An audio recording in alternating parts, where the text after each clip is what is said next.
고린도전서 13장 5절 말씀. 사랑은 자기의 유익을 구하지 아니하며, 사랑은 자기의 유익을 구하지 아니한다고 말씀하고 있습니다. 여기에서 유익이라고 하는 말은 헬라어로 오펠레오라고 하는 말인데, 유용하다, 소용되다, 이득이다, 유익이다 라는 뜻을 가진 오펠레이아에서 온 말입니다. 개인적인 이익만 문제가 되는 것이 아니라 집단적인 이기적인 그러한 마음들도 사회에 큰 문제가 되고 있습니다. 우리가 보통 님비 현상 또 핀비 현상이라고 부르는 것이 있습니다. 내 뒷마당에 절대로 안 돼. 또 이것은 내 앞마당에 들어와야 돼 라고 하는 그러한 것이지요. 예를 들면 혐오시설, 또 사회적으로는 꼭 필요한데, 그런데 우리 집 앞에는, 우리 동네에는 들어오지 않았으면 좋겠다고 하는 시설들이 있죠. 또 오히려 반대로 우리 마을의 이익을 위해서 이러한 기관, 또 이러한 사업체 등은 꼭 들어와야 된다고 이렇게 우기는 거죠. 우리 옛날 말에 아전인수란 말이 있었어요. 아전인수, 내 밭에 물을 댄다. 다시 말해서 나의 유익을 추구하는 그러한 삶을 사는 것을 말씀해 주고 있습니다. 그러나 성경에서는 이 사랑의 모습을 가리키면서 자기의 유익을 구하지 아니한다라고 되어 있습니다. 그러면 자기 유익 대신에 먼저 구해야 되는 유익이 무엇이 있을까요? 첫째는 예수님의 유익을 먼저 구해야 합니다. 사도 바울은 빌립보서 2장 21절에서 두 사람을 소개해 주고 있어요. 디모데와 에바브로디도라고 하는 두 제자를 소개하고 있는데, 이들이 훌륭한 사람인 것을 나타내는 것 중에서 자기의 일을 구하지 아니하고 예수님의 일을 먼저 생각하는 사람이라고 말씀해 주고 있습니다. 심지어 에바브로디도는 자신의 몸이 병들어도 하나님을 위한 마음, 예수님을 위한 마음으로 먼저 예수님의 유익을 먼저 구하는 마음을 가진 사람이다 라고 말씀해 주고 있습니다. 예수님께서는 마태복음 7장 21절부터 23절까지 제가 읽어드립니다. 나더러 주여 주여 하는 자마다 다 천국에 들어갈 것이 아니요 다만 하늘에 계신 내 아버지의 뜻대로 행하는 자라야 들어가리라. 그날에 많은 사람이 나더러 이르되 주여 주여 우리가 주의 이름으로 선지자 노릇하며 주의 이름으로 귀신을 쫓아내며 주의 이름으로 많은 권능을 행하지 아니하였나이까 하리니, 그때에 내가 그들에게 밝히 말하되 내가 너희를 도무지 알지 못하니 불법을 행하는 자들아 내게서 떠나가라 하리라. 나더러 주여 주여 하면서 주님을 위한 것처럼, 주님을 위한 사람처럼 행동했지만 실제적으로는 자기 자신을 위한, 자기 자신의 유익을 구한 사람들을 가리켜서 예수님께서는 아버지의 뜻대로 행하지 않은 사람들이라고 하는 책망을 하십니다. 먼저 우리는 하나님의 나라와 의를 먼저 구해야 합니다. 그래서 예수님께서는 너희는 먼저 그의 나라와 그의 의를 구하라 라고 하는 말씀을 하셨습니다. 두 번째로 우리는 남의 유익을 먼저 구할 줄 알아야 됩니다. 아프리카 부족을 연구하던 인류학자가 아이들에게 게임 한 가지를 제안을 합니다. 아프리카에서 구하기 힘든 싱싱하고 달콤한 딸기가 가득 담긴 바구니를 나무 옆에 두고서 1등으로 도착하는 자에게 통째로 준다고 하는 겁니다. 아이들은 게임 방법을 듣자마자 마치 약속이라도 한 듯 손에 손을 붙잡고 그리고 바구니를 향해 함께 달리기 시작합니다. 딸기 바구니에 도달한 아이들의 입안에 딸기가 가득하지요. 인류학자가 묻습니다. 1등에게 과일을 모두 주려고 했는데 왜 손을 잡고 같이 달렸어? 그때 아이들이 마치 합장이라도 하듯 한 목소리로 답을 합니다. 우분투. 이 말은 내가 있기에 내가 있다라고 하는 아프리카 언어입니다.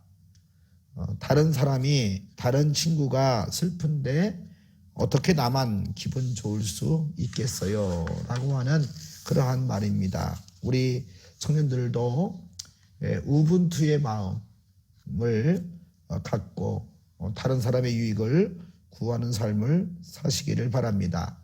성경에서 많은 인물들이 등장하게 되는데 자기의 이익만을 추구하던 아주 이기적인 그러한 못된 마음을 가졌던 사람의 대명사가 아합왕입니다. 그는 자기 밭에 포도원이 풍족함에도 불구하고 나봇의 포도원을 탐을 냅니다. 그래서 그 나봇의 포도원을 가지려고 이런저런 모양도 수고도 해보지만 안 되자 근심하게 됩니다. 그래서 이 광경을 지켜보던 이세벨 왕비가 무슨 일 때문에 근심하냐, 나봇의 포도원 때문에 근심한다 얘기하니까 그거 뺏으면 되는데 왜 근심하고 걱정하느냐라고 하면서 여러 거짓 증인들을 대동해서 나봇이 하나님을, 왕을 저주한다고 그를 돌로 쳐 죽이는 끔찍한 일을 저지르고 나봇의 포도원을 빼앗는 일을 하게 됩니다. 하나님은 엘리야 선지자를 통해서 아합 왕이 내가 또 죽이고 빼앗았느냐라고 하는 이 악한 왕에 대해서 책망하게 되고 결국 아합과 이세벨은 비참한 최후를 맞이하게 될 것에 대해서 말씀하고 있습니다. 자기의 유익만을 구한 자에게 하나님께서는 그것을 누리지 못하게 하시고 고통 중에 죽게 하시는 형벌을 주십니다. 반대로 다른 사람의 유익을 먼저 구한 사람의 대명사가 있는데 그게 누구예요? 아브라함입니다. 아브라함은 그의 조카 롯과 이런 목초지의 분쟁이 생겼습니다. 서로 숫자가 많아지다 보니 서로 좋은 물을, 좋은 꼴을 먹이기 위해서 다투는 일이 벌어졌습니다. 이럴 때 아브라함은 양보하게 됩니다. 내가 먼저 택하라. 내가 좌하면 내가 우하고 내가 우하면 내가 좌하리라 라고 하면서 목초지를 양보를 하게 돼요. 롯은 소돔과 고모를 향해서 가고 홀로 척박한 땅에 남은 아브라함에게 하나님은 동서남북을 바라보라고 하시면서 이 보이는 땅들을 너와 네 후손에게 주리라고 하는 또 자손이 번성하게 되리라고 하는 약속의 말씀을 하고 있습니다. 우리가 자기의 유익을 구하게 되면 사랑하지 못하게 되죠. 그러면 우리의 삶 가운데도 좋은 영향을 주는 것이 아니라 나쁜 영향력을 주는 것을 보게 됩니다. 자기의 유익을 구하고 이기적인 마음, 탐욕을 품게 되면은 첫째는 신앙의 성장이 불가능하다고 하는 겁니다.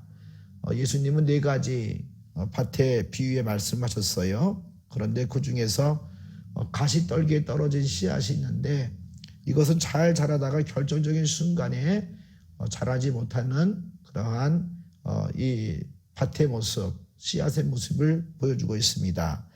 그런데 그 모습 가운데 재리의 유혹, 물질에 대한 욕심이 열매를 맺지 못하게 한다고 하는 거죠. 두 번째는 건강을 해치게 됩니다. 잠언 28장 16절 무지한 치리자는 포악을 크게 행하거니와 탐욕을 미워하는 자는 장수하리라. 탐욕이라고 하는 것이 우리 마음에 안 좋은 에너지를 자꾸 독소를 넣게 되어서 장수에 지장이 있습니다. 육체와 정신적인 피로가 오게 되고 더 많은 것을 획득하기 위해서 더 많이 행동하게 되고 그러한 욕망의 괴물이 되어서 우리의 마음이, 우리의 영혼이 피곤하게 된다라고 하는 겁니다. 세 번째는 불만족한 삶을 산다고 하는 거예요. 전도서 5장 10절 은을 사랑하는 자는 은으로 만족하지 못하고 풍요를 사랑하는 자는 소득으로 만족하지 아니한다. 이것도 헛되다고 하는 말씀입니다. 자, 만족이 없는 삶, 목마른 삶, 줄인 삶을 살아가게 된다라고 하는 거예요. 네 번째는 갈등과 공동체를 파괴한다. 다 야전 인수의 마음을 가지고 집단 이기주의의 마음을 가지고 살아가고 개인적인 이기주의적인 마음을 가지고 살게 되면 어떻게 되겠어요? 매일매일 갈등과 공동체가 와해되는 그러한 일이 벌어질 것입니다. 그래서 출애굽기 18장 21절 보면 백성의 지도자를 삼으라고 하는 말씀 가운데서 불의한 이익을 미워하는 자를 하나님을 경외하고 진실하고 불의한 이익을 미워하는 자를 지도자로 삼으라고 하는 말씀을 해주고 있습니다. 자기 유익을 구하지 아니하고 남의 유익을 먼저 구하는 사랑의 삶을 사는 사람들에게는 하나님께서 어떤 일을 주시느냐 봤더니 다른 사람을 윤택하게 하는 자는 자기도 윤택하게 된다. 하나님께서 복을 주셔서 윤택한 삶을 살게 해주신다고 약속하고 있습니다. 우리 청년들도 사랑의 모습, 특별히 하나님의 유익을 또 이 다른 사람의 유익을 구하는 사랑의 삶을 살아서 우리 속에 사랑의 열매가 풍성하게 되시기를 바랍니다. 우리가 행동 지침이 몇 가지가 있는데 무엇을 하든지 하나님께 영광을 돌려라. 자기 유익보다 먼저 하나님의 나라와 의를 구하라. 무슨 일을 하든지 마음을 다하여 주님께 하듯 하라. 네 번째, 나 자신보다 하나님 주님 교회를 더 앞에 두어라. 다섯 번째, 매사에 나 자신보다 먼저 주님 편에서 소외된 자, 어려운 자, 가난한 자, 상처받은 자, 낙심한 자, 애통한 자를 돌보라고 하는 것입니다. 저와 여러분들이 이러한 사랑이 넘쳐서 많은 사람들에게 유익을 주고 또한 많은 사람들을 주님께로 인도할 수 있는 그러한 사랑의 사람들 되시기를 간절히 바랍니다.